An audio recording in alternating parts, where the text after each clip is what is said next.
உங்களுக்கு ஒரு கதை சொல்ல போகிறேன். என்ன கதை அப்படின்னா, ஒரு அம்மா. எப்படிப்பட்ட அம்மா அப்படின்னா, கோவம் வந்தால் கையில் என்ன கிடைக்குதோ தூக்கி அடிக்கிற அம்மா.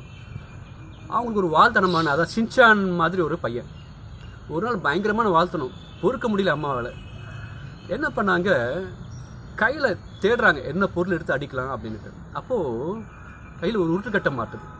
அதை தூக்கி அடிக்கிறாங்க பாருங்கள். அந்த உருட்டுக்கட்டோட மாசு எம்முன்னு எடுத்துக்கலாமே. அது அடிக்கிற அந்த திசை வேகம் இருக்குல்ல, அதான் வெலாசிட்டின்னு சொல்லுவோம்ல, அதோட வெலாசிட்டி வீன்னு எடுத்துக்கலாமே. அப்போ அந்த மாஸ் இன்ட்டு வெலாசிட்டி அப்படின்னு சொல்லும் போது அது என்ன சொல்லுவோம், மொமெண்டம், லீனியர் மொமெண்டம், தமிழில் நேர் உந்தம் அப்படின்வாங்க இல்லையா, நேர்கோட்டு உந்தம் அப்படின்வாங்க. ஸோ அந்த நேர்கோட்டு உந்தத்தோடு அடிக்கிறாங்க. ஆனால் அந்த பயமலை படும்போது அதோட மாறுதுன்னு பார்த்தீங்கன்னா பயங்கர ஃபோர்ஸாக, நம்ம என்ன சொல்லுவோம், பயங்கர ஃபோர்ஸாக மேலே பட்டுச்சுமா அப்படின்னு சொல்லுவோம் இல்லையா.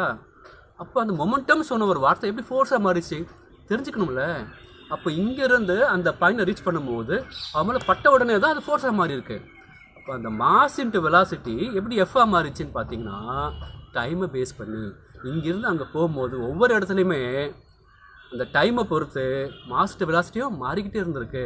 அப்போது டைம் மாற மாற மொமெண்டம் மாறிட்டு வருது இல்லையா, அப்போ அவங்கள பட்ட உடனே அது ஃபோர்ஸாக மாறி இருக்கு. ஏன்னா M into V by T தான் ஃபோர்ஸ்ன்னு சொல்லுவோம். ஏன்னா வி பை டி தான் என்னது, ஆக்சிலரேஷன். ஆக்சிலரேஷன் என்னது, முடுக்கம் இல்லையா. அப்போ எம் இன்ட்டு ஏவாக மாறுது. எம் இன்ட்டு ஏங்கிறது என்னது, ஃபோர்ஸ். ஸோ ஒரு மொமெண்டம் எப்படி ஃபோர்ஸாக மாறிது பார்த்தீங்களா. இது அந்த கதை முடிஞ்சிடுச்சு. தேங்க்யூ.